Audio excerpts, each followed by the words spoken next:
Bien.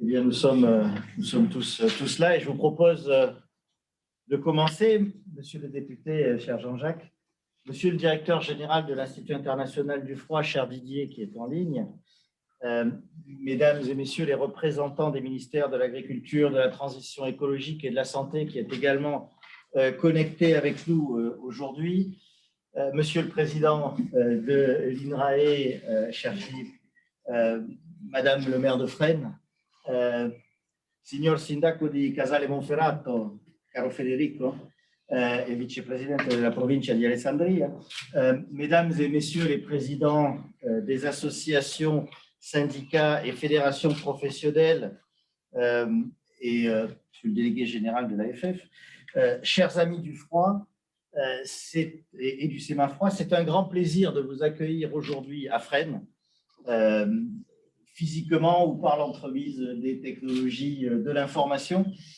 qui se sont développées depuis un an, pour fêter avec un peu de retard dû à la pandémie de la Covid-19 les 20 ans du Sémafroid et quelques autres anniversaires. En effet, il y a 70 ans, le ministère de l'Agriculture achetait le site d'Antony où ont été créés nos laboratoires.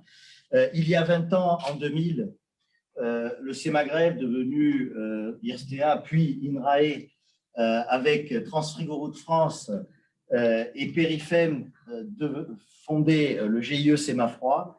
Il y a 10 ans, les collaborateurs du Sémafroid créaient le groupe Technéa et Sémafroid Formation et venaient s'installer à Fresnes. C'est une affaire rondement menée. J'ai trouvé ce site un quart d'heure après, je prenais rendez-vous avec le député maire de l'époque. 2 heures après, on se voyait et le lendemain, on signait. Une affaire donc d'anniversaire rapide. Nous fêtons aussi les 200 ans le bicentenaire de la mort de l'empereur Napoléon, qui disait « Je fais des plans de bataille avec les rêves de mes soldats ». Nos prédécesseurs ont rêvé le Sémafroid, nous le construisons et nous rêvons son futur. Et je vais commencer en rêvant une histoire. Il était une fois. Alors, poursuivons avec les anniversaires. Il y a presque 111 ans, l'an dernier ça faisait 110, mais là ça fait 111. Le 23 juillet 1910, le président de la République, Émile Loubet, inaugurait à Château-Renard, dans le Vaucluse, la première station expérimentale d'engins de transport sous température dirigée, voulue, construite et dirigée par Jean de Lauverdeau. C'était le premier tunnel, l'ancêtre du Sémafroid, était né. C'était 34 ans après l'invention de la chaîne du froid par Charles Tellier, le père du froid, qui, avec son navire, le frigorifique, entre Le Havre et Buenos Aires, avait démontré la possibilité de transporter de la viande sous température dirigée. La France cherchait alors à revenir dans la course à la chaîne du froid, largement devancée alors par l'Angleterre et les États-Unis. Nul n'est prophète en son pays. Ce tunnel de Château-Renard allait être un atout dans cette course pour remettre la France sur les rails de la chaîne du froid, que la Première Guerre mondiale allait rendre indispensable pour, d'une part, nourrir et soigner les soldats français, mais aussi pour convaincre les États-Unis de nous envoyer leurs boys pour se battre pour la liberté dans les tranchées alliées. Ce fut une condition sine qua non de la mobilisation de l'armée américaine en 1917. Le développement d'une vraie logistique sous température dirigée, la construction d'une flotte de wagons frigorifiques et réfrigérants dignes de ce nom, et finalement la création, il y a 100 ans, d'entreprises comme la STEF, qui constitue aujourd'hui un des fleurons de notre économie, compte, avec la victoire sur l'Allemagne, parmi les succès de cette course à la chaîne du froid de la Première Guerre mondiale. Il y a 100 ans également, en 1920, l'Association internationale du froid devint l'Institut international du froid, l'IIF, sous la présidence de Joseph Honoré Ricard, ministre de l'Agriculture français à l'époque, et l'AFF est reconnue d'utilité publique sous la présidence d'André Lebon, ancien ministre de l'Agriculture et de l'Industrie, et le froid, la revue technique et scientifique de la profession, devient la revue générale du froid, nom qu'elle porte toujours 100 ans après. Et son premier numéro était dédié au transport frigorifique. Donc cette année de 2020 un peu prolongée et propice aux anniversaires. En 2020, comme en 1920, les experts du froid ont été mobilisés En 2020, comme ses prédécesseurs et ancêtres en 1920, le sémafroid technéen a répondu présent. C'est une autre bataille qui a mis la chaîne du froid sur le devant de la scène, la campagne mondiale de vaccination de la Covid-19 lancée fin 2020. Elle a montré au grand public combien le froid est présent dans notre vie, indispensable dans notre société. La logistique sous température dirigée a été à l'honneur, mais aussi fortement sollicitée. Pour le transport des vaccins, bien entendu, mais aussi pour l'alimentation des populations, sans oublier l'oxygène pour les hôpitaux et l'azote pour les scanners et les IRM. Depuis de nombreux mois, tous les professionnels du froid ont été mobilisés pour contribuer à relever ce défi planétaire. Nous venons d'en parler dans la conférence précédente. Si la pandémie de Covid-19 a mis en évidence l'importance du froid et son omniprésence dans notre société, elle a aussi mis en évidence les défis à relever pour le froid. Des défis environnementaux, des défis énergétiques, des défis sociaux, des défis économiques et des défis techniques, des défis tout court. Le froid artificiel a réalisé d'énormes progrès depuis son apparition il y a près de 2 siècles, mais son utilisation ne cesse de croître. Et au bilan, malgré les progrès, son impact ne diminue pas forcément. Aujourd'hui, le froid consomme près de 20% de l'électricité mondiale et contribue pour 7,8% à l'effet de serre, donc plus du tiers en effet de serre direct à travers les gaz fluorés. Alors, fort de notre longue expérience, quel sera l'avenir du froid et l'avenir du sémafroid technéen? Il était une fois le sémafroid. Au temps de la Covid-19, le froid est encore plus indispensable dans notre société. Le confinement a changé nos modes de consommation, y compris alimentaires, et la chaîne du froid qui la sous-tend. La part des surgelés dans les ventes des drives atteignait 18 à 26% en 2019 et 20% des acheteurs en ligne dans le monde achetaient des produits alimentaires. Le marché mondial de l'alimentaire en ligne représente ainsi 225 millions de dollars en 2020 dans le monde, soit 2% de l'alimentaire. Pendant le confinement, le chiffre d'affaires des drives en France a été multiplié par 3. Les livraisons à domicile par 2. Les ventes en grande surface ont augmenté de 12% au premier semestre 2020. Le chiffre d'affaires des 500 drives piétons français atteint en moyenne 35 000 € par semaine. Nos modes de consommation changent. La pandémie de Covid-19 a aussi mobilisé le froid dans la santé. Les 3 000 établissements de santé français et leurs 400 000 lits ont été fortement mobilisés, comme les 50 000 scanners qui tournent dans le monde, utilisés pour détecter les cas de Covid-19. Ils utilisent tous de l'azote liquide et du froid. La consommation d'oxygène des hôpitaux, qui est générée par des sites frigorifiques, a été multipliée par 10, voire 13 pendant la pandémie, avec parfois des ruptures d'approvisionnement dans certains pays. Les réseaux des répartiteurs pharmaceutiques et les 21 000 officines françaises ont été mobilisés pour distribuer les vaccins de la Covid-19 aux médecins, aux infirmiers, aux pharmaciens, avec quelques 50 000 armoires réfrigérées. Le sémafroid en a qualifié un certain nombre au cours de l'année. Des classiques températures de conservation, plus de plus 8, que nous connaissons tous, nous sommes passés à des températures qui ont fait couler beaucoup d'encre, le moins 70 pour les vaccins Pfizer ou le moins 20. Température certes déjà utilisée dans la santé, mais bien moins répandue que le plus de plus 8 classiquement utilisé. Le marché du vaccin, d'environ 50 millions de dollars avant la pandémie, avec 4,7 milliards de doses utilisées par an, est passé à plus de 7 milliards de doses pour les seuls vaccins de la Covid-19.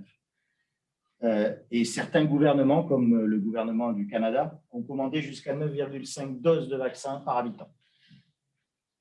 Au total, ce sont 5 milliards d'équipements frigorifiques qui fonctionnent dans le monde. 2 milliards de réfrigérateurs domestiques, dont 25 millions en France, 1,6 milliard de climatiseurs, 1 milliard de véhicules climatisés. Acheter une voiture sans climatisation, ce n'est pas si simple. Quelques 220 millions de pompes à chaleur. Pour ce qui est du particulier, si on passe du côté des professionnels, la distribution alimentaire utilise quelques 120 millions de meubles de vente réfrigérés et le transport frigorifique, 4 à 5 millions d'engins de transport sous température dirigée et 1 à 2 millions de conteneurs maritimes équivalent 20 pieds, pour alimenter quelques 50 000 entrepôts frigorifiques. Avant la pandémie, le marché du froid représentait déjà 365 millions d'équipements par an, soit 1 million d'équipements par jour. et 135 milliards de dollars américains en valeur. Déjà en forte croissance, à l'image du fret de transport qui croît de 4,8% par an à l'échelle mondiale, il connaîtra une croissance supérieure dans les prochaines années, surtout si l'on tient compte des besoins des pays en développement et des pays chauds en développement. Le taux d'équipement en clim est seulement de 8% dans ces pays, contre 90% aux États-Unis, avec des températures pourtant plus élevées et bien entendu des désidératas de ces populations d'être équipées.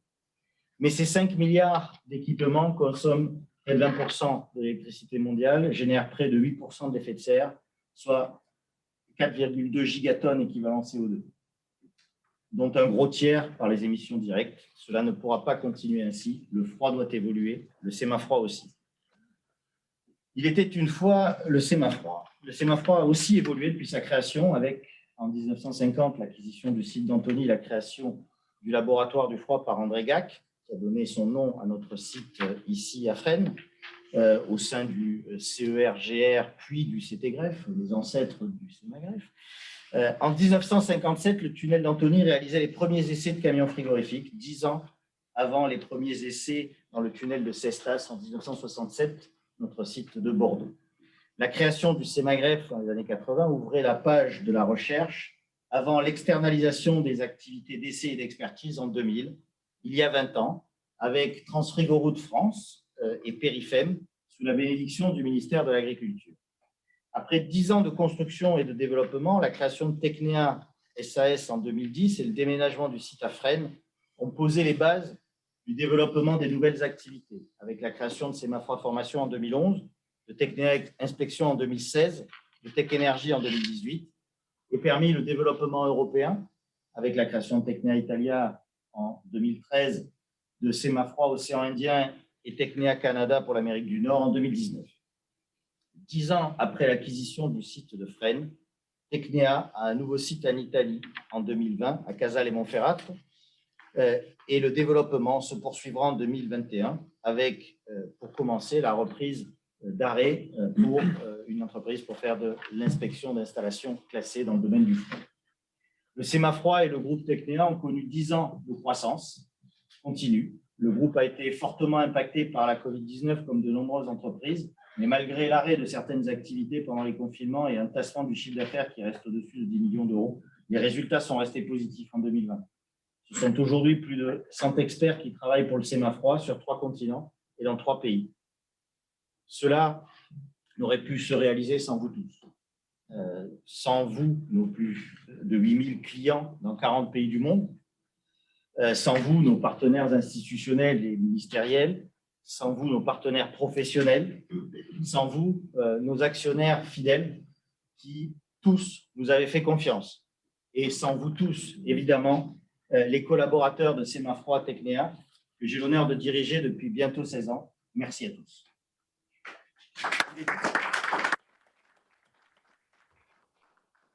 Il était une fois le froid et le Sémafroid, demain. La pandémie de Covid-19 a tourné une page, nous l'avons tournée ensemble, et c'est avec vous tous que nous voulons construire l'avenir du froid et du Sémafroid Technéa. Demain, le froid devra être hybride, devra être fluide et devra être valide. Les travaux du dernier Congrès international du froid de Montréal en 2019 ont montré que ce seraient là les priorités de notre métier dans l'avenir. Les combinaisons de solutions et leur hybridation seront au cœur des systèmes pour gagner en performance. Hybridation des technologies, hybridation des fluides, hybridation des énergies, mais aussi des applications. Les fluides seront encore, pour des années, un sujet majeur pour réduire l'impact de la réfrigération et le tiers de l'effet de serre généré par le froid, avec les mélanges de fluides, de nouveaux fluides, mais surtout les fluides naturels et les fluides surnaturels que sont l'air et l'eau. Enfin, le froid devra être validé et approuvé, et le Sémafroid Technéa est au cœur de cette validation, de cet écosystème, à la croisée des chemins qui relient l'industrie, la puissance publique et la recherche pour mettre tout le monde autour de la table pour relever ce défi. Demain, pour relever ces défis, nous poursuivons notre mission, construire la confiance dans la performance du froid et de la climatisation pour la santé, l'alimentation, la sécurité et le bien-être des populations. Fort de nos valeurs d'indépendance, de confiance et d'impartialité, de responsabilité et d'esprit d'équipe, nous poursuivrons notre ambition, poursuivre le développement pour devenir le leader de l'expertise du froid et de la climatisation dans le monde. Nous poursuivrons le développement et la diversification de nos activités liées à la transition énergétique avec le développement de programmes de certificats d'économie d'énergie, le développement des activités d'évaluation, de certification et d'inspection dans les fluides ou dans l'ATP, le développement de programmes de recherche et de développement et d'innovation, et le développement de formation en énergie, environnement et éco-conception. Nous poursuivrons notre développement international en augmentant et en valorisant la veille internationale et réglementaire, normative et technique, mais aussi en accroissant notre offre et en priorisant les zones et ses clients sont présents et en accompagnant nos clients à l'international, mais aussi en développant nos filiales existantes et l'export et en créant de nouvelles filiales à l'international. L'internalisation de l'international dans l'entreprise sera poursuivie. Nous accroîtrons la présence de Tecnea Semafroid dans les institutions internationales et l'influence du groupe dans les comités de normalisation et les réseaux d'influence. L'avenir ne pourra s'envisager sans la digitalisation de notre offre, de nos activités, des services et de l'entreprise Tecnea Semafroid. Elle est en cours. Nous devrons poursuivre et optimiser la digitalisation via nos applications Data Tecnea, Data Bilan, Data Fluid, Data C2E, Data Free et développer une offre de services de statistiques économiques et techniques en automatisant la récolte des données qui ne le sont pas encore. La production de rapports, l'alimentation de modèles, la digitalisation de l'offre de formation, d'information, de veille et de communication sera poursuivie. Nous souhaitons offrir à nos clients une expérience digitale dans le monde de l'expertise du froid. Pour cela, nous devrons faire encore évoluer notre gouvernance et structurer notre organisation en impliquant davantage nos partenaires au service de notre ambition. Cela commence avec un nouveau directoire composé de Laurent et de Camille qui sont à ma droite, dont le soutien au quotidien m'est extrêmement précieux, d'un comité de direction de grande qualité et des équipes plus motivées que jamais. Merci à tous pour votre confiance et pour votre engagement. Le Semafroid Tecnea poursuivra avec vous tous, nos clients, nos partenaires et nos actionnaires, son action au service de ses clients, de l'intérêt général et de son développement pour devenir le leader de l'expertise indépendante du froid. Merci à tous pour votre fidélité et votre confiance. Le froid sera durable ou ne sera pas. Le Semafroid Tecnea aussi. Vive le froid, vive le Semafroid.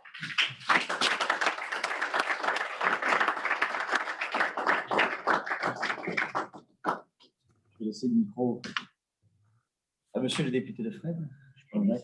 Oui, le micro est là. Bon. Très bien. Quelques mots, je serai beaucoup moins long que Gérald. Merci pour cette présentation et merci pour ces quelques mots toujours aussi passionnés. Quand on s'est rencontrés il y a 10 ans, je ne connaissais rien du tout à la chaîne du froid.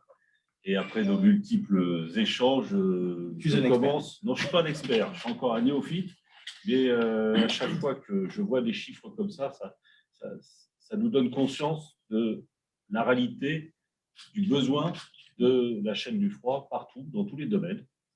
Tu m'avais même dit à l'époque que même dans les pays froids, on a besoin de gérer la chaîne du froid. Il n'y a pas que dans les pays chauds. Donc, on voit bien que, en fin de compte, tous les pays sont concernés par cette conservation de la chaîne du froid. Donc, vous êtes tous ici des amis du froid, Madame le maire également. On voit bien au travers de cette installation ici de Semafroid dans notre commune de Fresnes, on voit bien les enjeux par l'évolution qu'a eu cette société, aussi bien dans ses locaux que dans ses missions, avec la création de structures à l'international ou dans des territoires ultramarins comme la Réunion. Moi, je voudrais juste dire 2 mots. Le premier, c'est des remerciements. Des remerciements parce qu'effectivement, dans cette lutte contre la pandémie, dans toute la logistique pour la vaccination, et on a bien vu les difficultés au quotidien depuis presque 1 an maintenant, toutes ces difficultés qu'on a eues pour mettre en place une vaccination à proximité de nos habitants, pour le dernier kilomètre, voire même les derniers 100 mètres. Et on a bien vu avec les contraintes des différents vaccins, qu'ils soient Moderna, Pfizer, AstraZeneca, etc., on a bien vu que chaque vaccin, chaque type de vaccin, en fin de compte, avait ses propres besoins de logistique avec la chaîne du froid. Donc, c'était un défi qui a été progressivement retenu. Et aujourd'hui, on peut dire que sur l'ensemble du territoire français, les Français peuvent avoir accès à leur vaccin. C'est un défi qui n'était pas gagné d'avance, puisque nous sommes quand même 63 millions, sur un territoire qui n'est pas quand même très vaste par rapport à d'autres territoires. En tout cas, on voyait bien ce défi. Et vous avez aidé, vous avez participé à la réussite de ce défi. Et le second défi, tu l'abordes un peu dans ces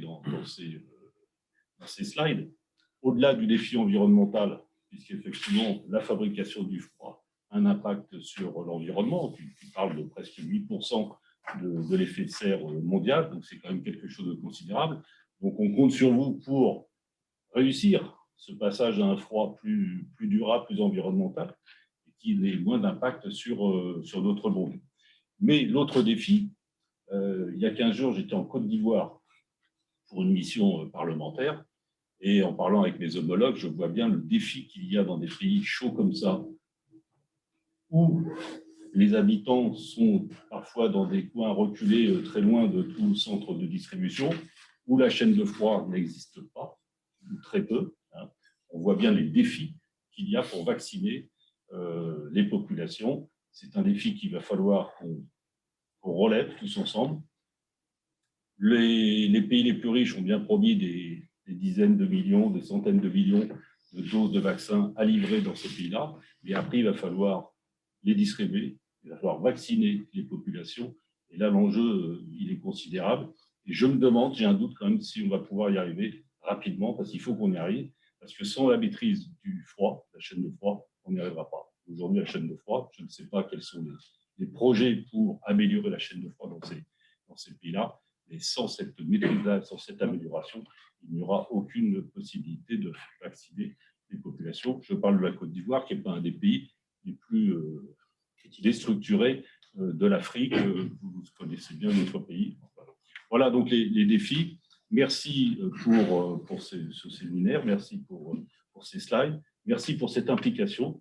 Et puis j'espère que vous pourrez, Sémafroid, Tecnéa et toutes les autres structures qui seront créées, vous pourrez continuer à vous développer sur Fresnes ou sur ce territoire, en tout cas à proximité de nos ambitions. Merci Gérald et merci à tous.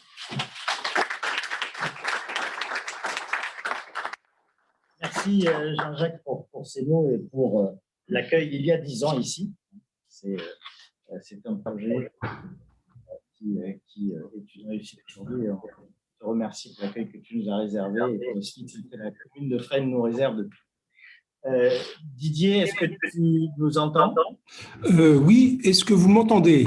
Oui, on t'entend très bien. Est-ce que c'est possible de passer mes slides? Ça doit l'être. Par contre, il y a des coups. Parfait, ça a l'air bon. Bien. Écoutez, alors Gérald, d'abord, merci beaucoup. Tu fais en sorte que je n'ai plus grand-chose à dire, tellement tu as parlé avec des chiffres au niveau français, au niveau mondial, pour montrer l'importance du froid. Donc, je vais être assez succinct pour juste rappeler certains points qui me paraissent importants. Donc, est-ce que c'est possible de passer... j'ai un petit problème de vision de l'ensemble de la... Voilà, sur l'affichage. Attends, il y a un problème j'ai un petit problème d'affichage de l'ensemble. Bon, c'est pas grave, je connais mes diapos. Donc, je vais me centrer juste sur 3 points. D'abord, les besoins en froid sont amenés à croître considérablement. Ensuite, l'impact sur l'environnement doit être maîtrisé. Et enfin, le Sémafroid, la FF, l'IF peuvent vous aider tous à cette maîtrise. Alors, ça est suivant. D'abord, je crois que Gérald l'a déjà dit largement, je voudrais réinsister sur le fait que le froid est utile partout, à la fois pour l'alimentation, ça, on le voit très bien. Les produits santé, bon, on a vu beaucoup sur les vaccins, ça va de soi, hein, c'est, je dirais, tout à fait d'actualité. C'est vrai aussi pour d'autres équipements de santé, je crois que donc Gérald l'a déjà dit tout à l'heure, la climatisation, donc on a parlé de la climatisation automobile, mais c'est aussi la climatisation dans les bâtiments, dans les usines, c'est extrêmement fréquent. Les pompes à chaleur, parce que les pompes à chaleur, en fait, c'est une technologie de froid, typiquement. Donc c'est du froid inversé, mais c'est exactement le même type de technologie. La liquéfaction de gaz, hein, pour l'énergie, donc le gaz naturel liquéfié, on parle aussi maintenant beaucoup d'hydrogène liquéfié, et puis la liquéfaction de gaz, c'est aussi dans le domaine de la santé. La cryothérapie, l'informatique, toute l'industrie informatique, les centres de données, mais aussi toutes les biotechnologies, donc toutes les, je dirais, les technologies d'avenir, hein, ou les spatiales, aussi bien que dans des technologies des industries plus traditionnelles comme la sidérurgie. Le froid, on en a besoin absolument partout. Et tous ces usages sont en croissance parce qu'ils correspondent à des besoins vitaux pour l'homme, que ce soit donc dans les problèmes de santé, de vie de tous les jours, des problèmes d'alimentation, etc. Et je voudrais focaliser sur deux points. D'abord, le fait que les besoins pour l'alimentation dans les pays en développement en particulier sont immenses. Gérald a donné quelques chiffres. On pourrait en théorie nourrir près de 1 milliard de personnes en supprimant toutes les pertes alimentaires dues au froid. Donc là, on vient de publier une note d'information à l'Institut national du froid. Alors, évidemment, 1 milliard de personnes, bon, c'est un peu utopique parce qu'on aura toujours des pertes, il faut être très clair. Mais ça montre l'enjeu. Et évidemment, il vaut mieux faire du froid pour limiter ces pertes alimentaires et donc augmenter la capacité pour nourrir la planète que d'épuiser les sols, d'épuiser les ressources en eau, etc. Donc il y a tout un enjeu fondamental en matière d'alimentation. Les besoins en santé sont également appelés à croître fortement. Tout à l'heure, donc, il y avait, dans le cadre de la conférence, un certain nombre d'exposés sur le cas des vaccins. Ça a été cité, je le reciterai simplement, c'est important, le fait qu'on a près de 40%, selon l'OMS, 40% des vaccins qui ne sont pas conservés et transportés à des températures correctes, qui du coup sont perdus et donc peuvent être en fait finalement dangereux pour la santé humaine. Et puis, le froid est aussi, je dirais, ça peut paraître banal, mais il faut quand même le dire, le froid peut être aussi une solution au réchauffement climatique. Le conditionnement d'air, ça se développe énormément. Donc, la chaîne du froid pour l'alimentation et les produits de santé est appelée à croître considérablement, mais aussi la climatisation est appelée à croître considérablement. Et les instances internationales, l'Agence internationale de l'énergie, commencent à s'en préoccuper très fortement parce que ça aura un impact énorme sur l'environnement. Alors, diapo suivante. Donc, l'impact sur l'environnement doit être maîtrisé. Le froid pour l'alimentation humaine diminue l'effet de serre en réduisant les pertes. Donc, nous venons de publier une note d'information qui est publique pour tous nos membres, qui va être bientôt pour tout le monde. Une chaîne du froid équivalente dans les pays en développement à la chaîne du froid des pays développés. Donc, équivalence, ça veut dire qu'avec toutes les imperfections, la chaîne du froid des pays développés, elle doit déjà être mieux équipée de façon plus correcte. Si on fait simplement une chaîne du froid équivalente à la chaîne du froid des pays développés, ça réduirait de près de 50% l'impact de la chaîne logistique actuelle pour le froid. Donc, 50% d'amélioration, ça montre que déjà, finalement, le froid est utile pour l'environnement dans ce domaine-là, ce qui ne veut pas dire qu'on ne doit pas faire d'efforts. Il faut faire des efforts considérables en matière d'environnement. Et je rappellerai les chiffres que vient de citer tout à l'heure Gérald, qui sont aussi dans une note d'information qu'on est en train d'actualiser. Le froid représente 7,8% de l'effet de serre en équivalent CO2, dont un peu moins des 2/3 vu la consommation d'énergie et le reste dû au frigorigène. Et c'est 20% de l'électricité mondiale, ça a déjà été dit. Alors, ça pose des problèmes d'infrastructure électrique. Donc on essaye aussi de développer des systèmes plus autonomes, par exemple avec du froid solaire dans les pays chauds. Parce que les pays en développement, comme j'ai dit, ont un besoin considérable en matière de froid, encore plus qu'ailleurs. Mais ça demande aussi une amélioration de l'efficacité énergétique. Donc, il y a un certain nombre de programmes, par exemple en Europe, éco-design, mais il y en aura certainement beaucoup d'autres parce que l'énergie est absolument centrale par rapport aux défis environnementaux du réchauffement climatique. Et du côté des frigorigènes, donc là, je dirais qu'on est dans une bonne voie, en ce sens qu'il y a le protocole de Montréal qui a déjà eu non seulement un impact sur la couche d'ozone stratosphérique qui est en train récupérés, mais aussi en matière de réchauffement climatique, parce que les chlorofluorocarbures étaient des très forts gaz à effet de serre. Il y a l'amendement de Kigali qui, lui, vise donc à compléter le protocole de Montréal avec maintenant tous les autres gaz fluorés. Au niveau européen, donc, il y a déjà la F-Gaz, donc, qui est un règlement qui oblige à petit supprimer tous les gaz à fort effet de serre ou les limiter à des applications très faibles. Et également, et ça évidemment ça concerne fortement le SEMAFROID, donne des normes d'obligations en termes de mesures et en termes de certification pour les acteurs du froid. Diapo suivante. Donc, mesurer, certifier et former est indispensable pour réduire les pertes et diminuer la consommation d'énergie. Et clairement, le SEMAFROID est un des acteurs majeurs, non seulement en France, mais ça a été montré tout à l'heure au niveau international, pour avoir cette action fondamentale pour faire en sorte que l'on fait du froid durable. Donc, je voudrais d'abord féliciter SEMAFROID, vu l'expansion qu'il a eue depuis le début, et féliciter Gérald et toute son équipe pour avoir participé à cette croissance et pour avoir cru non seulement au niveau français, mais bon, en tant que directeur général d'un organisme international, je me réjouis aussi de son développement international. La veille scientifique et technique, les réseaux d'information, les publications, les conférences, groupes de travail, séminaires sont nécessaires. Et au niveau français, donc, nous travaillons très étroitement avec l'Association française du froid que Gérald préside. Donc, nous nous retrouvons dans cette instance-là, mais aussi avec le SEMAFROID. Nous avons un partenariat donc, entre l'AFF et l'IIF pour apporter la dimension internationale, puisque, on l'a vu tout à l'heure, les enjeux du froid, les solutions qu'on y apporte sont très largement internationales. Et je voudrais insister sur le fait que c'est quelque chose qui est aujourd'hui reconnu complètement dans toutes les instances internationales des Nations Unies.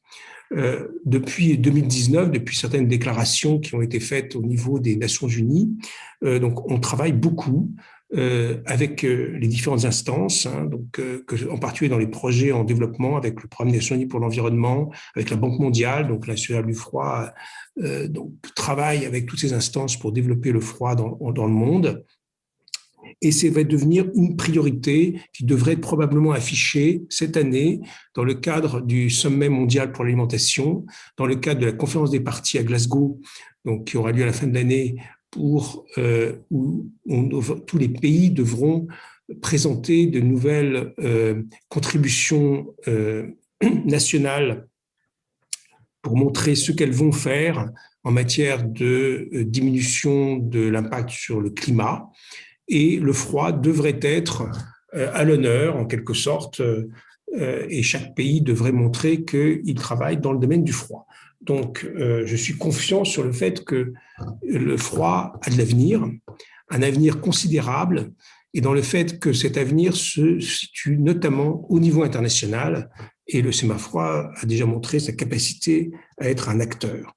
Donc, le SEMAFROID, comme l'AFF, est un membre bienfaiteur de l'Institut national du froid, donc il parraine un certain nombre de conférences et de congrès.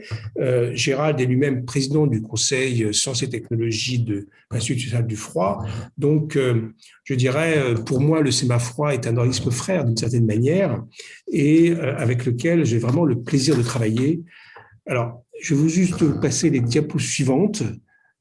Voilà, donc je ne vous ai pas donné beaucoup de chiffres, Gérald en aide beaucoup, mais vous pourrez en retrouver aussi beaucoup de données dans notre site web que vous avez en face de vous. Et enfin, je voudrais finir par cette dernière diapo, puisque en partenariat avec l'Association du froid, avec l'appui du SEMAFROID, l'appui de Gérald, donc en tant que président du Conseil Sciences et Technologies de l'IF, donc on organise de nombreux événements, mais en particulier un événement en 2023 à Paris, qui est un congrès mondial du froid. Donc, un congrès mondial, ça veut dire qu'on va discuter de toutes les applications du froid, qui sont si nombreuses. On va avoir un certain nombre, non seulement, je dirais, une grande conférence avec des personnes de tous les pays du monde, mais aussi certainement des ateliers, des discussions, des décisions, des élections. C'est un événement important, et donc, puisqu'il est à Paris, je vous encourage évidemment, j'encourage tous les Français qui sont ici, qui nous écoutent, d'y participer. Voilà, je m'en arrêterai là et je voudrais encore une fois féliciter Gérald, féliciter le Sémafroid pour un développement remarquable depuis déjà maintenant pas mal d'années. Merci beaucoup. Merci Didier pour cette intervention et cette invitation au Congrès international du froid qui n'a pas eu lieu à Paris depuis plus de 40 ans. Et donc, ce sera l'occasion de le retrouver, sachant que c'est à Paris qu'on a créé le premier en 1908. Je vais laisser la parole maintenant à Éric Dumoulin de la Direction générale de l'alimentation du ministère de l'Agriculture. Éric, est-ce que vous nous entendez? Je suis sur place. Pardon. Éric, je vous laisse le micro. C'est dans mon film. Pardon, je vous en prie. J'espère que vous avez des circonstances atténuantes. Je pense que la journée a été aussi bien dense.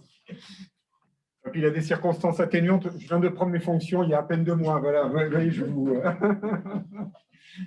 sauve la mise. Donc, on n'a pas eu encore l'occasion de se croiser, si ce n'est que par téléphone. Voilà. Mais là, le visage, forcément, ce n'était pas évident de le reconnaître. Je vous remercie tout d'abord, Monsieur le Président, de m'avoir convié effectivement à cette journée technique. Monsieur le député, Madame le maire, Mesdames, Messieurs les administrateurs de Sémafroid, Mesdames, Messieurs. Donc, c'est avec grand plaisir que je viens ce soir vous livrer un peu un témoignage et peut-être de la perspective aussi sur ce qu'on attend, puisque quand même c'est l'objet de cette journée technique aussi. Comment se projeter, où est-on aujourd'hui en termes d'attente, et bien sûr, avec les grands défis que l'on a à relever. Et bien sûr, je vais essayer de faire ça un peu sous la touche également des attentes du pouvoir public, finalement, de l'autorité publique. Alors, je ne vais pas vous refaire tout l'historique parce que vous l'avez très bien fait, vous l'avez certainement fait bien mieux que moi. Ça, je n'ai aucun doute là-dessus. En tant que novice, finalement, vous m'avez facilité la tâche. Je pense, non, ce que je voudrais faire, c'est surtout m'arrêter peut-être sur des points très structurants qui ont marqué aussi la relation finalement entre les pouvoirs publics pour au départ finalement, comme vous l'avez dit, un petit peu impulser finalement ce que devrait être la mise en place et le développement surtout de cette nouvelle technologie du froid qui répondait manifestement à un besoin, comme vous l'avez dit, d'ailleurs des grands événements comme les guerres souvent, avec le côté désastreux qu'elles amènent, mais amènent également leur part de progrès, puisque finalement, ça a bien boosté toute la technologie du froid. Il y avait un besoin. En fait. Voilà. Les guerres aussi, c'est une forme d'internationalisation, et c'est là où on découvre des technologies que nous amènent d'autres, notamment la d'outre-Atlantique. Voilà, tout ça, vous l'avez bien cité. Mais il est clair qu'à un moment donné, comme toujours, quand quelque chose est nouveau, se développe, il arrive à un stade où on dit ce serait peut-être pas mal de l'encadrer, parce qu'on se retrouve aussi avec beaucoup d'acteurs, beaucoup de méthodes diverses en face, et que si on n'arrivait pas à mettre un minimum de structuration et d'ordre autour de cela, d'une part, on peut très vite tomber sur de mauvaises dérives, parce que tout ne va pas forcément aboutir à une totale réussite. Et puis surtout, on peut générer également, plutôt que d'amener finalement une source de progrès, on peut générer aussi une forte déstructuration parmi les acteurs économiques, parce que si rien n'est encadré, ça devient aussi des formes, des fois, de concurrence totalement déloyale. Voilà. D'où l'importance, effectivement, de mettre un cadre, je pense, également réglementaire, législatif, réglementaire autour de tout cela. Alors, vous l'avez cité également, moi, si vous voulez, quand je suis arrivé, donc je dis il y a 2 mois là, sur ces fonctions, le grand enjeu finalement qu'on m'a exposé au niveau de la Direction générale de l'alimentation, puisque finalement nous sommes un peu l'autorité publique chargée de sécuriser finalement le consommateur, mais aussi de se projeter pour savoir finalement qu'est-ce qu'attend le consommateur dans un monde qui est particulièrement évolutif. Et ce qui m'a très vite marqué quand je suis arrivé, c'est que on m'a dit nous sommes dans la phase finalement aujourd'hui de la transition d'une agriculture, d'une industrie alimentaire qui avait vocation à faire de la production de masse. N'oublions pas quand même qu'après la Seconde Guerre mondiale, le grand objectif, la grande priorité de l'État français, c'était d'atteindre l'autosuffisance. Il ne faut pas l'oublier. On a cité les guerres, c'est vrai que les denrées, c'était des biens très précieux. Il fallait atteindre l'autosuffisance. On a tellement bien fait qu'on l'a vite atteint l'autosuffisance, si bien que vous vous rappelez, dans les années 70, on devait gérer des excédents ensuite. Voilà. On remplissait des frigos. Le froid était utile d'ailleurs. Enfin bon, on n'a pas développé le froid, je pense, pour cela. Voilà. Il fallait gérer des excédents. Je pense qu'aujourd'hui, nous amorçons un nouveau virage, puisque, donc je reviens à ce que je vous disais, le grand enjeu maintenant, c'est de dire produire oui, mais produire mieux. Et produire surtout en respectant finalement un milieu naturel, ça c'est évident, et surtout produire mieux en évitant aussi du gaspillage. Voilà. Je pense qu'aujourd'hui, dans un monde aussi de grande internationalisation, de grands échanges mondiaux, il faut arriver effectivement à échanger et surtout à mettre sur le marché des biens de consommation dont fait partie l'alimentation, qui ne soient pas finalement des biens banalisés que l'on va effectivement déplacer et in fine jeter si effectivement ils ont été mal gérés. Tout cela pour dire donc que face à ce défi, finalement, le cadre existait. 1952, vous l'avez dit, hein, la première finalement normalisation, si je puis dire, autour de la conservation et de l'encadrement effectivement des technologies du froid. Finalement, on était plutôt novateur d'ailleurs hein, en Europe, hein, au niveau français, en établissant effectivement ce cadre réglementaire. Et puis, 20 ans après, quasiment, hein, un peu moins, les accords ATP, ce qui marque un autre tournant, puisque là, finalement, on rentre déjà dans une sorte de réflexion collégiale, de partage international. Bon, je crois que c'était essentiellement européen à l'époque, hein, mais qui nous a permis de dire, effectivement, il faut, effectivement, maintenant qu'on est rentré, comme je dis, les années 70, hein, l'ère des grands échanges, on produisait en masse, il fallait effectivement se doter aussi d'un cadre qui nous permettait, effectivement, de se sécuriser mutuellement dans le cadre, effectivement, de ces transports internationaux. Ça, c'est une grande étape. Et pour cela, je pense qu'on a très vite compris qu'il fallait aussi se doter d'une structure particulièrement experte pour pouvoir travailler effectivement et relever tout ce défi autour effectivement du développement du transport et bien entendu pour la conservation des denrées, l'utilisation et la maîtrise du froid. Alors, vous l'avez cité finalement, aujourd'hui on fête les 20 ans hein, du GIE Sémafroid, donc ça a été en 2000 la création de Sémafroid, qui finalement pour l'État était, je vous dis, cette garantie un petit peu de performance, de maîtrise technologique, et qui finalement a été désignée comme la station officielle, avec les implantations notamment de Fresnes et de Cestas, la station officielle effectivement pour réaliser les essais sur les engins de transport isothermes, réfrigérants ou frigorifiques. Donc ça aussi c'est une étape extrêmement importante parce que ça permettait là aussi de bien focaliser un point de référence effectivement pour la maîtrise de cette technologie. C'est aussi, il faut le dire avec humilité, hein, c'est aussi parce que l'État n'avait certainement pas non plus les moyens et toutes les compétences pour pouvoir accompagner ces besoins d'évolution et de développement technologique. Voilà. Donc là, il fallait savoir effectivement s'associer effectivement à cette compétence, en tout cas un organisme bien reconnu en la matière. L'étape suivante, donc ça a été cette reconnaissance comme organisme officiel. L'étape suivante, je dirais, ça a été finalement 2008, date à laquelle finalement l'État a décidé de déléguer la mission effectivement de service public, de tout le contrôle effectivement en application des règles de l'accord ATP à Sémafroid.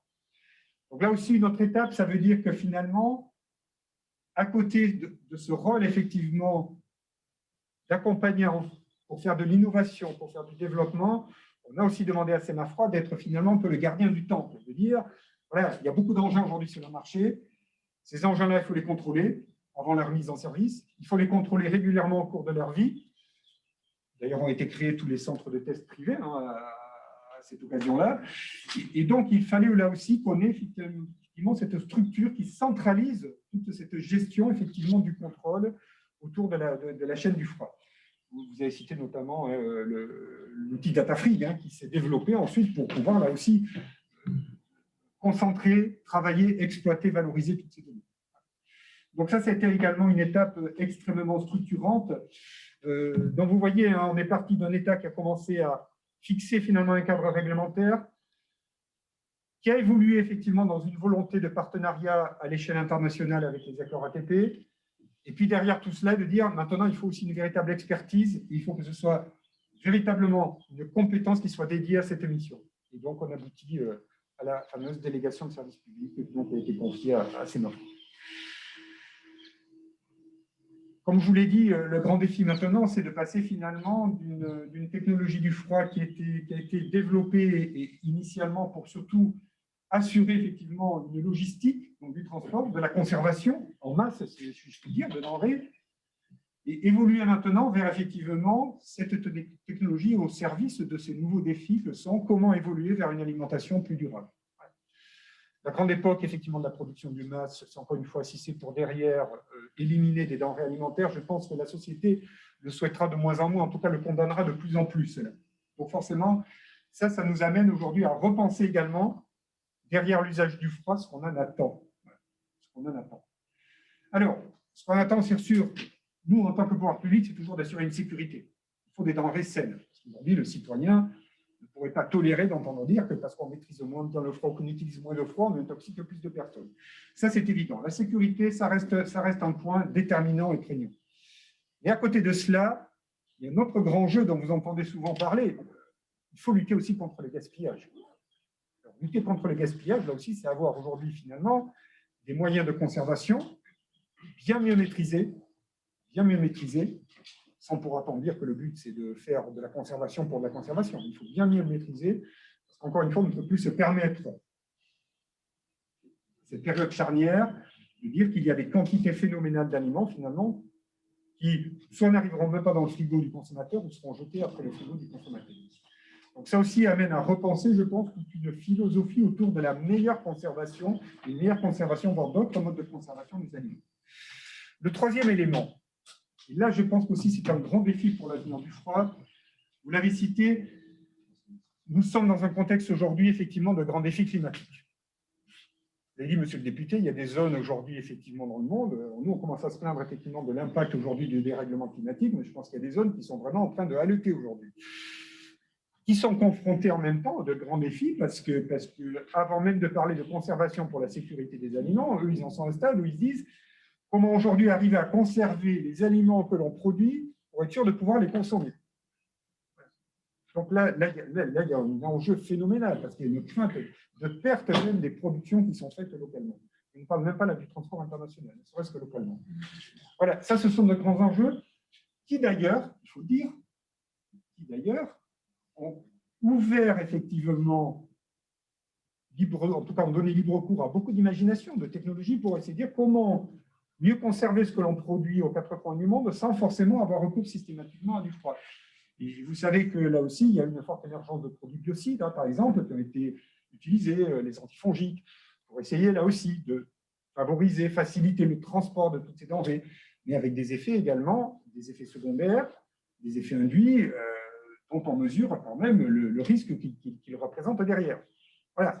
Donc là aussi, entre peut-être faire moins de gaz à effet de serre, mais si c'est pour utiliser d'autres produits qui sont toxiques sur d'autres versants, notamment avec un impact santé publique, c'est peut-être pas ça la solution. En tout cas, c'est une fausse solution. Voilà. Donc tout cela pour dire que l'enjeu du froid, effectivement, il est capital. Il est capital. De toute façon, ce développement, cette transition ne pourra effectivement être accompagné que par une meilleure performance, effectivement, sur l'usage du froid qui sera bien mieux maîtrisé. Ça nous amène également à repenser, effectivement, partenariat international. Parce que je crois que les accords ATP depuis 1970, sauf erreur de ma part, vous me corrigerez, mais je pense qu'il n'y a jamais eu de grande révolution en la matière. Bon, voilà. Donc, face aux défis que je viens de citer, je pense que là aussi, il y a aujourd'hui une réflexion collégiale, évidemment, avec plein d'autres pays, qui doit être mise sur la table pour dire finalement quels sont nos enjeux pour demain et qu'est-ce qu'on veut faire de l'usage du froid pour demain. Avec, encore une fois, les besoins, les forces, les faiblesses de chaque pays, peut-être de nouveaux pays d'ailleurs, à faire entrer dans le club de l'ATP, ce n'est pas exclure, parce que des besoins se font ressentir également ailleurs. Voilà en quelques mots ce que je voulais vous exposer effectivement en termes d'attente des pouvoirs publics. Et finalement, alors vous voyez, la charge est lourde, hein, Monsieur le Président, quand on dit tout ça. Je vous laisse là de beaux sujets de réflexion. Mais ça veut dire que surtout que cette relation finalement de confiance, surtout de partenariat étroit qui a pu se développer au cours de ces 20 dernières années, je pense que c'est un atout précieux. Il faut qu'on préserve, il faut qu'on continue à travailler dans cet esprit-là, mais surtout en se disant, il ne faut pas qu'on ait peur maintenant de bousculer un peu l'édifice pour dire, ben voilà, il y a des défis pour demain, il va falloir sans doute revoir effectivement un cadre tel qu'il existe aujourd'hui. Merci encore.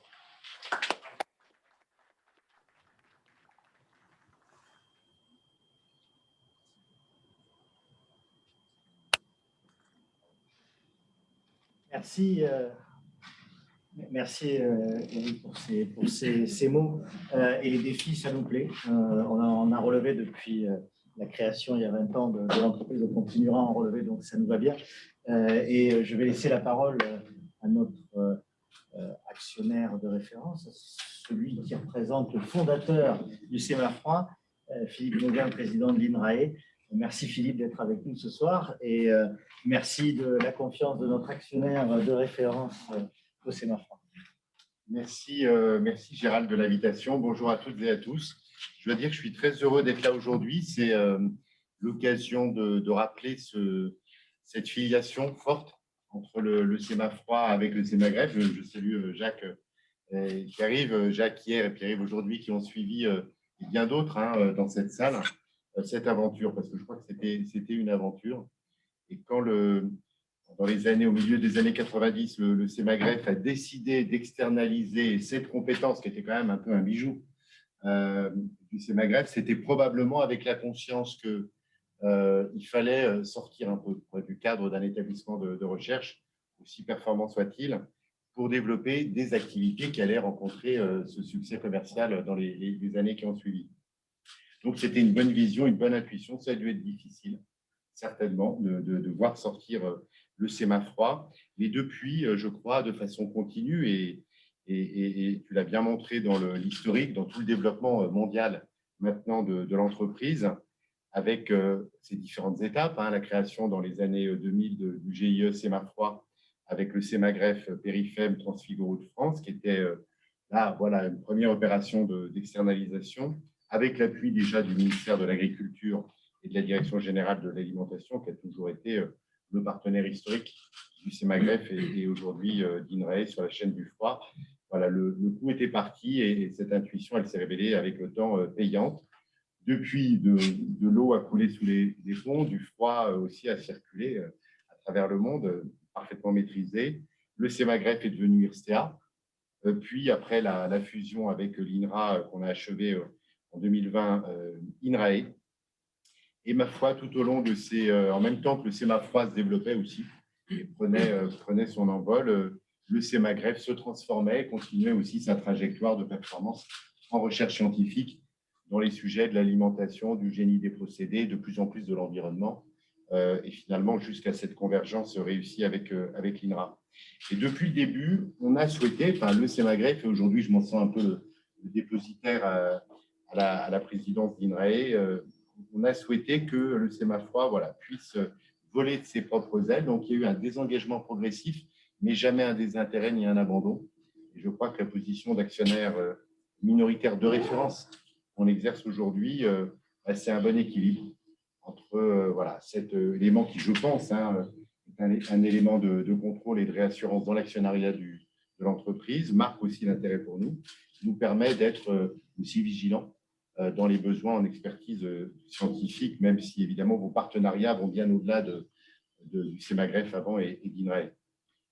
Donc on a créé en 2010 le groupe, vous avez créé le groupe Technea, et cette transformation du GIE Sémafroid en société par action simplifiée, c'est ça qui nous a amené à ce moment-là, qui a amené le Sémagref à céder la majorité au nouveau groupe détenu. Ça, c'était un deuxième choix auquel évidemment tu as beaucoup contribué, mais qui était une belle idée, un groupe détenu par les collaborateurs de l'entreprise. Et donc, c'est aussi certainement un vecteur de dynamisme. Je vois que l'opinion du chef, elle confirme. Donc, ça, c'était une deuxième bonne vision de développement. Et du coup, voilà, la position d'actionnaire minoritaire, je crois que c'était bien. Donc, 20 ans après, 20 ans déjà, le temps de tirer un premier bilan et pas être trop long parce que tout le monde a aussi envie de goûter des produits qui ont été, j'espère, réfrigérés. Après, c'est un bilan qui est quand même exceptionnel, donc bravo. Les objectifs qui avaient été fixés par les actionnaires à la création du Sémafroid ont été largement atteints. Et c'est un mérite qui revient à la fois à l'entreprise, ses collaborateurs, mais aussi plus globalement à tous les acteurs de la chaîne du froid. On l'a vu dans les interventions, c'est un petit monde, enfin, c'est au cœur des fonctionnements de la planète, mais il y a quand même une forme de connivence, de connexion, de partenariat à la fois scientifique, technique en France au niveau international, qui est assez exceptionnel et que j'ai eu dans une autre époque l'occasion aussi de côtoyer, parce que j'ai même fait une communication au Congrès du froid, Congrès mondial du froid en 1990. Et ça, moins pointu que Didier Poulon, évidemment, peut l'être en tant que directeur général, mais c'est vrai que ça m'avait frappé déjà de voir le dynamisme de cette communauté scientifique. Voilà, sur toutes les bases que vous avez construites, qui ont fait qu'aujourd'hui, Sémafroid est connu, reconnu en France, en Europe et dans le monde, je pense qu'il y a un potentiel de développement qui est extrêmement fort, à la fois au service de l'État, Eric l'a rappelé, et au service plus globalement du secteur économique et de la population. Et donc, j'espère, c'est un peu ce qu'on s'est dit quand on s'est rencontrés, que finalement, le regroupement de l'INRA et d'IRSTEA au sein d'INRAE, qui fait de nous le premier organisme de recherche au monde dans la connexion entre l'agriculture, l'alimentation et l'environnement, l'émergence du Sémafroid d'aujourd'hui dans Technéa et avec Technéa, c'est peut-être l'opportunité de revoir de nouvelles coopérations scientifiques, au-delà du premier tunnel froid qui avait été mis au point ici, peut-être d'imaginer des nouvelles coopérations scientifiques autour d'un sujet clé, la sécurité alimentaire, ça a été dit, la sécurité alimentaire mais croisée avec l'environnement. Et donc, c'est beaucoup de sujets sur lesquels on est mobilisé. Et comme on se l'est dit aussi, on n'a plus beaucoup de recherches dédiées froid. Et je pense que si on regarde les approches analyse cycle de vie sur l'ensemble des chaînes alimentaires, l'impact gaz à effet de serre, les choix d'organisation des systèmes agroécologiques et alimentaires au niveau français, au niveau mondial, ça va nous amener à identifier des nouvelles questions de recherche à partager. Bravo à toutes et tous. Et puis, longue vie au Sémafroid et à nos partenariats. Merci à toi et merci à l'INRAE pour l'accompagnement et pour la confiance tout au long de ces années et d'avoir cru aussi dans les changements qu'on a proposés et qu'on a assumés. Parce qu'il y avait la création, mais je pense que les changements d'après n'étaient pas forcément non plus tous faciles à valider. Et je crois que tous ceux qui sont intervenus dans cette histoire, aux différentes étapes, peuvent avoir un grand merci aujourd'hui, parce que c'est d'avoir cru dans ces choses-là qui ont permis de réussir aujourd'hui. Est-ce que Jean-Marc, tu nous entends? Bien sûr, je l'entends. Bonjour Gérald. Bonjour Jean-Marc. Donc, en tant que président de Transfrigoroute France et également actionnaire et représentant aussi de l'ensemble de la profession, je te laisse la parole. Merci Gérald, merci déjà pour l'invitation. Désolé de ne pas être présent physiquement, mais mon emploi du temps a malheureusement évolué entre le moment où tu as fait l'invitation et aujourd'hui. Donc, en tout cas, ravi d'être avec vous aujourd'hui, même sur le format digital. On s'y est habitué ces 18 derniers mois, mais bon, vivement que nous puissions tous nous retrouver plus facilement ensemble. Alors, même si beaucoup de choses déjà abordées ont déjà été abordées, que j'ai prévu de développer, ça a au moins le mérite de confirmer que toutes les parties prenantes ont en tout cas la même vision de ce que doivent être les défis du Sémafroid au travers du froid. Donc, je tiens à rappeler, juste pour faire un petit historique, même si Gérald, tu l'as précisé, c'est que Transfrigoroute est quelque part a une relation historique avec le Sémafroid. La collaboration est historique pour plusieurs raisons. Le Sémafroid, et Gérald l'a développé, TF est un des membres fondateurs du Sémafroid, donc, ce qui fait qu'aujourd'hui, et en plus il est actionnaire, et on participe, entre autres, aux commissions techniques par l'intermédiaire des représentants de notre métier, au même titre que le Sémafroid est membre du bureau de Transfrigoroute. Alors, ce que je dirais, c'est que déjà, pour introduire le sujet, c'est qu'on peut dire que Transfrigoroute contribue à la fois au développement des réponses du Sémafroid que le Sémafroid met en place pour répondre aux exigences administratives. Ça, c'est très important. Mais en même temps, Transfrigoroute veille également à préserver les intérêts des transporteurs et des loueurs d'engins frigorifiques auxquels les exigences ATP s'imposent. Donc, c'est juste pour positionner Transfrigoroute dans l'environnement. Quand Gérald m'a appelé et m'a dit, écoute, on va aborder une thématique qui est l'avenir du froid et du Sémafroid, la première idée qui m'est venue à l'esprit, bien évidemment, c'était de dire les deux sont étroitement liés, très, très, très fortement liés. Alors, tout d'abord, à travers un sujet qui a été largement développé, qui est la sécurité alimentaire. Si on reprend nos 18 derniers mois, et je ne sais plus qui l'a abordé précédemment, nous avons clairement pu constater et mis en évidence l'importance de la chaîne logistique du froid pour alimenter notre population. Alors, chaque membre de cette chaîne doit garantir la sécurité sanitaire de tous les aliments qui sont transportés. Je tiens à préciser et à rappeler que le dispositif encadré par le Sémafroid, qui aujourd'hui certifie plus de 200 centres de tests, permet de garantir que les aliments transportés le sont en toute sécurité. Et à mon sens, ce dispositif est tout à fait essentiel.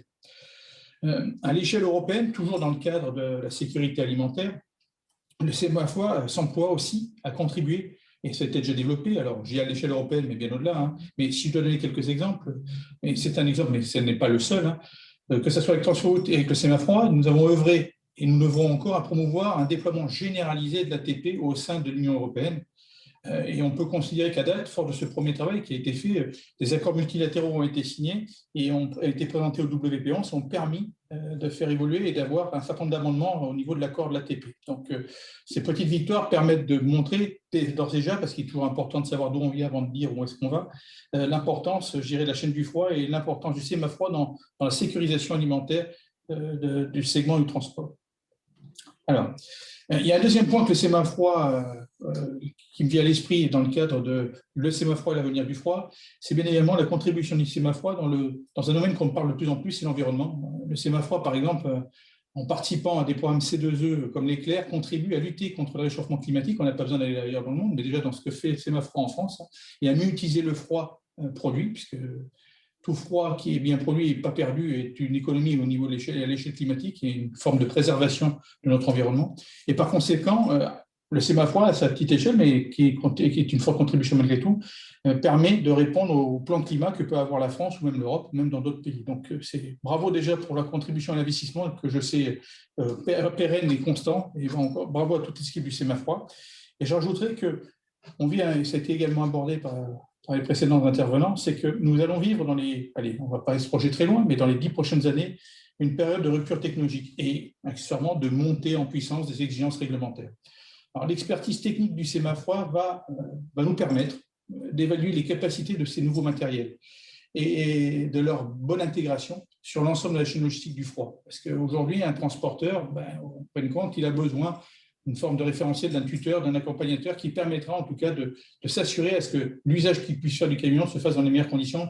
Et ça, c'est important que nous ayons en bulle le sémaphore qui puisse nous aider. Alors, pour ne pas aller plus loin, parce que beaucoup de choses ont déjà été dites, mais je dirais pour conclure, et vous l'avez bien compris, l'expertise du sémaphore est essentielle, à la fois pour sécuriser la chaîne du froid, mais également à l'accompagnement de la profession du froid dans ses futurs défis, qu'ils soient environnementaux, techniques ou opérationnels. Alors, merci pour tout le travail que le sémaphore a déjà pu faire. Bravo pour le travail qui a été réalisé et nous comptons bien évidemment sur le sémaphore pour nous accompagner dans ces futurs défis.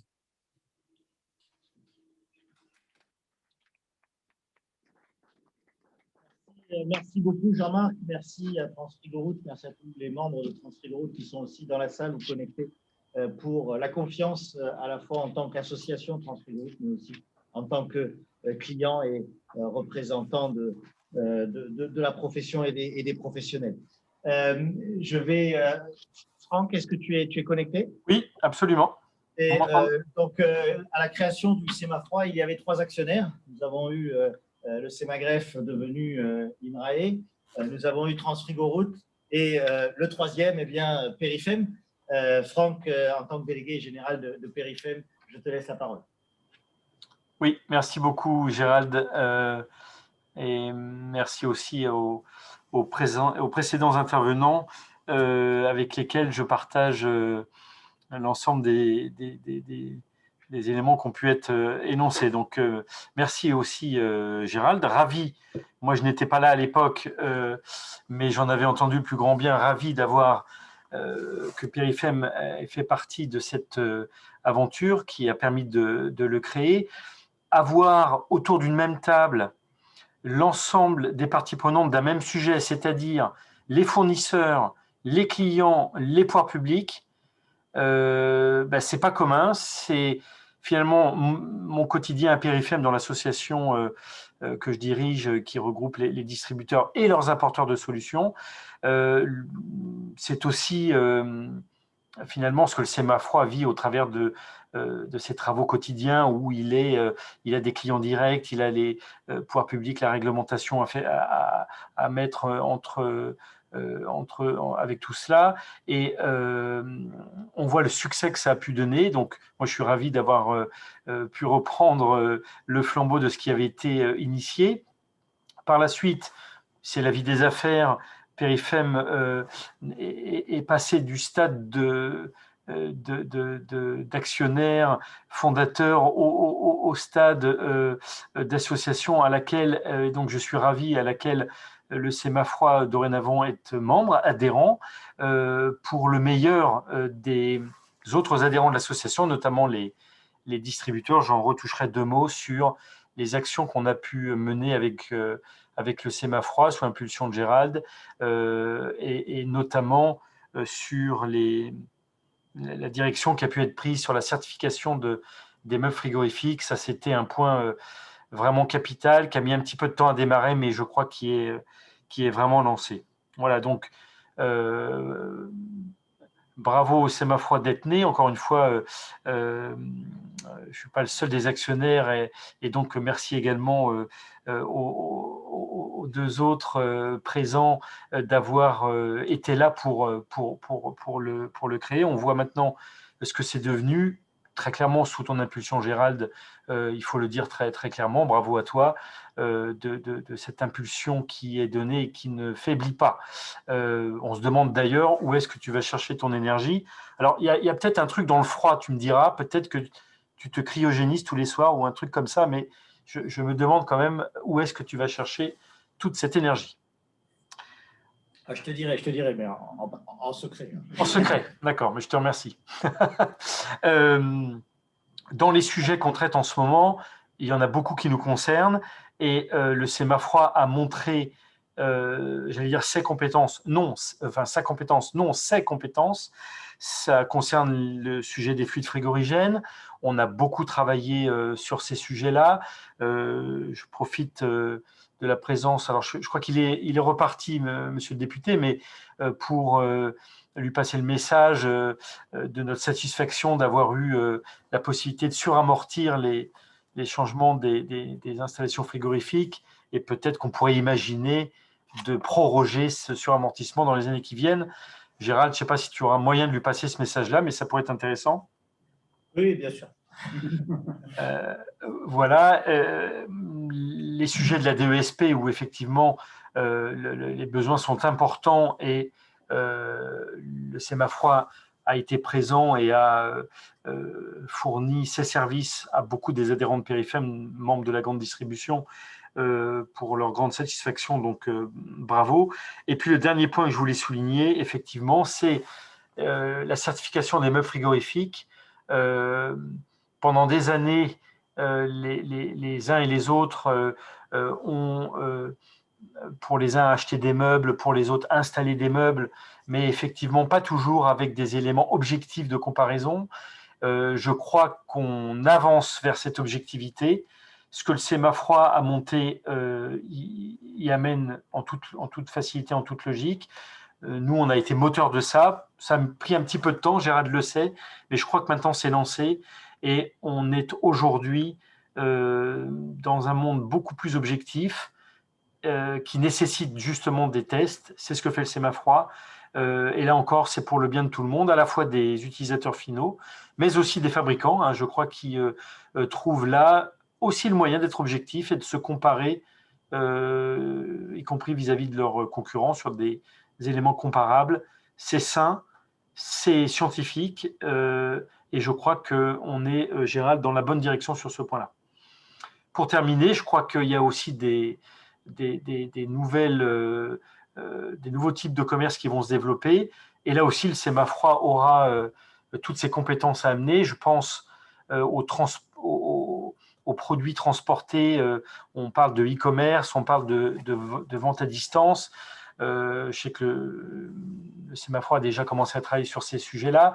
Effectivement, comment on réfrigère des envois postaux, comment on réfrigère des nouveaux modes de vente dans des drives accolés à des magasins, dans des drives piétons en ville, comment on réfrigère des casiers dans lesquels dorénavant on viendra chercher autre chose que des produits secs, mais aussi maintenant des produits réfrigérés, voire surgelés.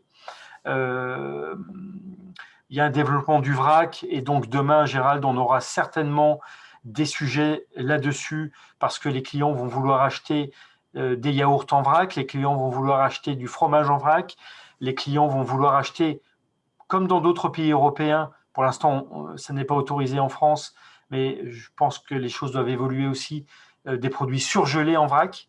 Voilà, les sujets nouveaux du froid sont multiples et je ne doute pas que le Sémafroid sera présent pour relever les défis. Voilà, je vous redonne la parole. Merci Gérald de m'avoir donné quelques minutes.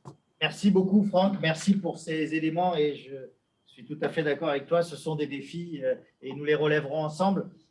Et effectivement, la certification des meubles a pris quelques temps puisque c'est un sujet que nous avons lancé en 2006 ensemble avec Perifem, la certification des meubles en allant voir la DGAL et la DGCCRF.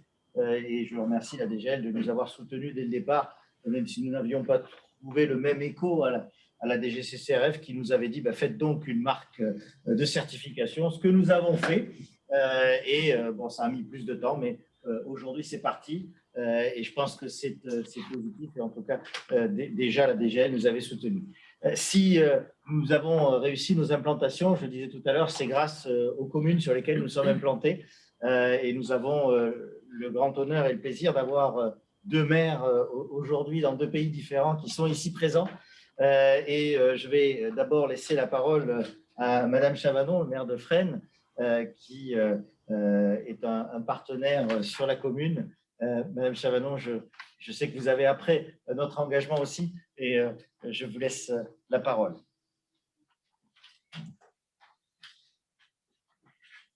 Merci, Monsieur le Président. Bonjour à tous. Eh bien, ce jour anniversaire, enfin cette année un peu prolongée d'anniversaire des 20 ans de Sémafroid, eh bien c'est une grande fierté pour la ville de Fresnes d'avoir sur son territoire et d'avoir pu conserver sur son territoire cette société, enfin ce service qui est devenu une société internationale. Et pour nous, c'est vraiment très, très important. On en est vraiment très fiers. Et on a vu dans toutes vos présentations tous les développements technologiques que vous avez pu apporter à partir de la physique du froid. C'est absolument passionnant, une histoire passionnante, mais aussi un dessin de l'avenir qui est tout aussi passionnant. Vous nous racontez comment on va s'adapter, comment vous allez adapter nos nouveaux modes de consommation. Vous vous êtes adapté de manière particulièrement ingénieuse à cette grande crise sanitaire avec le développement de technologies qui ont pu permettre d'acheminer et de conserver les vaccins. C'est ce qui a fait que la France s'en est bien sortie aussi par rapport à la vaccination, puisqu'aujourd'hui, on a quand même une bonne proportion des Français qui ont pu se faire vacciner et c'est grâce en grande partie à ces technologies de conservation qui sont absolument indispensables après la conception médicale et scientifique des vaccins. Moi, je retiens aussi tout ce qui est lié à la conservation des aliments. Vous l'avez dit tout à l'heure, les pays en développement, les pays d'Afrique, les pays chauds ont de grandes difficultés à conserver les aliments. C'est très lié avec la lutte contre la faim. Et ça, ce sont des enjeux extrêmement importants sur lesquels on doit travailler et on doit aider pour que la lutte contre la faim puisse se développer. Des sujets absolument passionnants également dans matière de recherche, de technologie. Je ne vais pas les reprendre, mais vraiment, c'est extrêmement intéressant. Et je vous remercie beaucoup. Je ne vais pas être plus longue. Je vous remercie beaucoup. Je vous félicite. Et vraiment, je vous renouvelle ce sentiment et cette grande fierté que nous avons de vous avoir à Fresnes et j'espère encore pour très longtemps. Merci. Merci beaucoup, Léa, pour ces mots. C'est un grand plaisir d'être ici. Et je crois que c'est aussi un grand plaisir pour tous les collaborateurs de travailler dans cet environnement. Nous avons en la matière de la chance, nous avons l'ambition de nous développer ici, mais aussi de nous développer à l'Italie, à Casale Monferrato, la capitale del Freddo. Et c'est un grand honneur d'avoir ce soir le maire de Casale Monferrato qui est venu spécifiquement d'Italie pour nous voir, pour visiter nos installations aussi. Et Federico, je te laisse le micro en italien, en français ou en italien et en français, comme tu veux. C'est avec un grand plaisir de t'avoir ici ce soir. Si. Non, excusez-moi. Alors, il faut. Non, c'est Vincent qui a la main là.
Bonsoir à tous et à tous. C'est un honneur pour moi d'être ici pour représenter la ville de Casale Monferrato, capitale italienne du froid. Je souhaite également tous les autres intervenants. Mesdames et messieurs les administrateurs du Chemin Froid, le directeur général du FF, monsieur le président de l'IRAE, monsieur le représentant du ministère de l'Agriculture, monsieur le député, madame le maire de Fresnes, je voudrais d'abord remercier le Chemin Froid et l'FF pour votre invitation et pour avoir choisi, particulièrement pour avoir choisi Casale Monferrato comme siège du Chemin Froid Sud.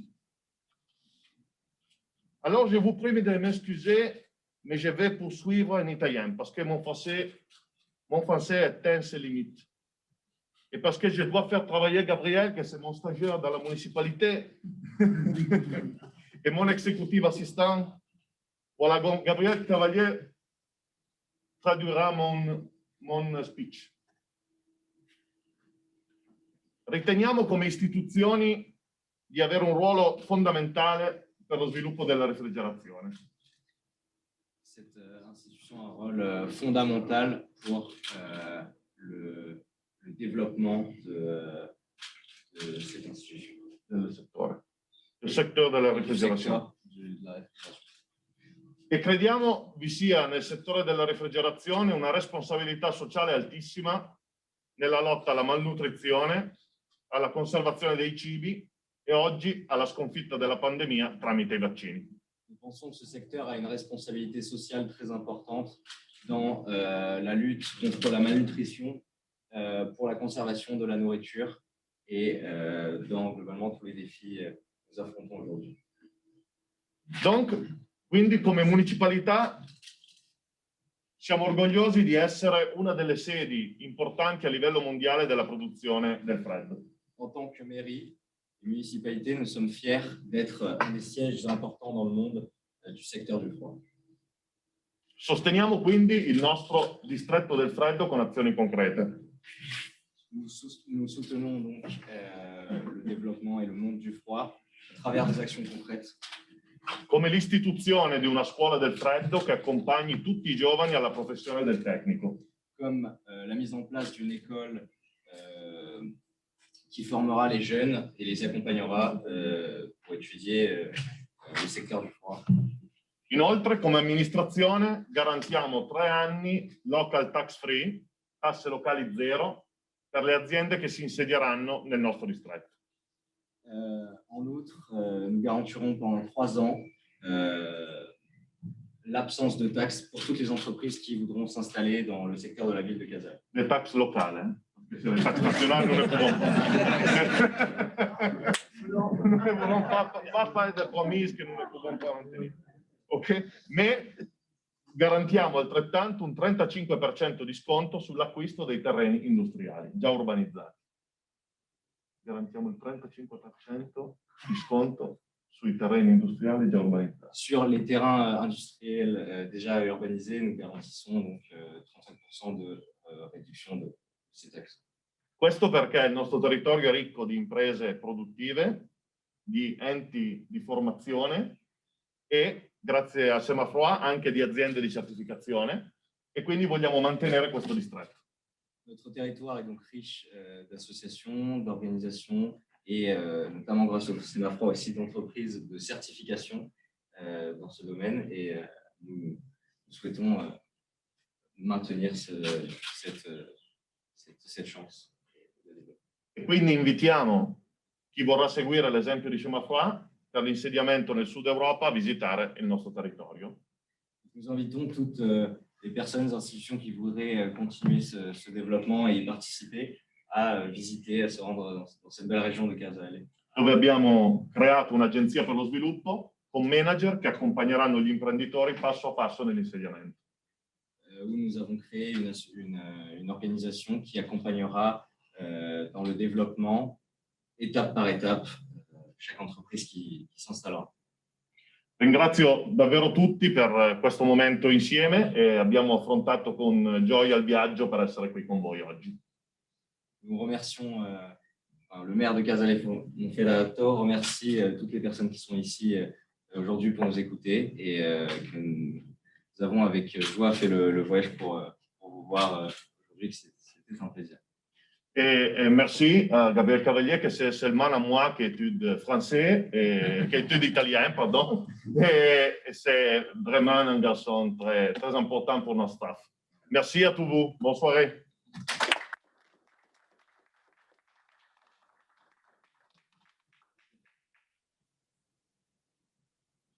Merci Federico pour ce témoignage, et merci à Casale Capitale del Freddo et à toutes les entreprises de la zone. C'est important d'avoir ce genre de regroupement aussi, et peut-être que Fresnes deviendra la capitale, une capitale du froid. En tout cas, le secteur de l'Île-de-France, il y en a deux grandes en France. Il y a une zone en Bretagne et une zone sur le secteur de Lyon. L'Île-de-France a aussi son poids à jouer en la matière. Je veux tous vous remercier tous ceux qui ont contribué à l'organisation de cette journée qui se poursuivra demain. Je voudrais remercier encore les exposants, remercier le soleil de venir maintenant. Et avant de terminer cette journée, je voudrais, avec Laurent et Camille, on a prévu de faire un petit clin d'œil aux professionnels du froid sur un sujet. C'est un anniversaire, et donc on a cherché quels anniversaires on pouvait fêter, et on a trouvé qu'il pouvait être sympa de fêter les anniversaires des plus vieux camions frigorifiques français. Et donc nous les avons cherchés. Alors nous avons cherché non pas les plus vieux camions, ça c'est compliqué, mais les plus vieux camions qui ont une attestation ATP valide. Et donc le jeu est de savoir quel âge ils pourraient bien avoir et où est-ce qu'ils peuvent se trouver. Donc nous avons décidé de décerner un prix pour chaque catégorie de véhicules: les véhicules légers, les camions, les semi-remorques, les citernes et les conteneurs. Un prix à la fois au carrossier qui a construit l'engin, mais aussi au propriétaire qui l'entretient pour le faire durer aussi longtemps. Et donc, nous allons commencer par, on va des plus petits aux plus gros. Et donc, pour la catégorie des plus petits camions, donc dans les vues, ce n'est pas très vieux, 26 ans. 26 ans, mais c'est quand même plus vieux que le Semafroid. Vous noterez que le Semafroid n'était pas né. Et donc, nous avons pour la catégorie VUL un véhicule qui est exploité par la mairie de Maisons-Alfort. Donc, nous avons prévu d'envoyer un petit diplôme à la mairie de Maisons-Alfort, et un carrossier qui ne fait plus depuis 20 ans de camions frigo, qui est la société Labbé, qui appartient par contre à un groupe qui fait toujours des frigos, qui est le groupe Gruot. Et le président de la société Labbé, à qui j'ai annoncé cette nouvelle, m'a dit qu'il se ferait un plaisir, avec l'amicale des anciens de Labbé, de valoriser ce petit symbole. Et donc, Ils ne sont pas présents aujourd'hui parce que la baie, c'est normal, il fait plus froid. Et puis la mairie de Maison-Alfort parce que c'est une activité secondaire. Mais nous leur enverrons ces prix de la durabilité des camions frigorifiques. Et ça nous semble important de marquer qu'un camion frigorifique, ça ne se jette pas forcément après 10 ans. On a parlé de durabilité, on a parlé de performance, on a parlé d'ATP. Et on a vu tout à l'heure nos amis italiens dire que on pouvait acheter un camion FRC neuf. Vous avez un camion de 26 ans qui est quasiment encore FRC à 0,43, une belle performance après 26 années de service. On va passer à la catégorie des camions. Alors, dans les camions, celui-là, on le connaît un peu plus parce que celui-là, il passe souvent chez nous. Et celui-là, on a en plus le carrossier qui est présent dans la salle, donc qui va pouvoir venir chercher son diplôme. Donc, le camion le plus vieux a 35 ans. À 35 ans, il est passé au tunnel la dernière fois en 2016. Il avait 30 ans avec un coefficient d'isothermie de 0,46. Alors, on n'a pas primé les fabricants de groupes parce que les groupes, ils ont été changés chaque fois. La caisse, c'est la caisse d'origine. Donc, 35 ans pour un camion, c'est honorable. Il est exploité par la société Maxime Timmerman. Et donc, nous enverrons, à moins que le carrossier veuille envoyer le diplôme de l'exploitant, parce que ça peut être sympa pour lui de faire d'une pierre deux coups et de contacter son client. Son client, c'est sûr. Voilà. Nous allons passer ensuite au semi-remorque. La semi-remorque, tu vas devoir te lever encore. Alors, les semi-remorques, ça dure un peu moins longtemps. 24 ans pour la semi-remorque la plus ancienne, une Chéreau, donc de 97, mais encore une qui est construite avant la création du Sémafroid. Nous sommes toujours sur des engins qui ont bien vieilli, avec donc une semi-remorque utilisée dans le transport de viande par Sommafer Viande et qui a un coefficient K, la dernière fois que nous l'avons vu, de 0,47. Donc, Bruno, si tu veux bien, je vais prendre les deux. Si tu veux bien prendre les deux diplômes, celui de la société Chéreau. Il va voir derrière ou pas? Il n'est pas plus gros que l'esprit quand même. Après, je ne pense pas que tu fabriques des citernes. Non, alors, on n'a pas tout à fait compris. Alors, pour la citerne, Vincent, la citerne là, on est beaucoup plus vieux là. Moi, je jouais encore avec des petits camions quand elle a été construite. 47 ans d'exploitation. Pour une citerne, alors elle a été recalorifugée.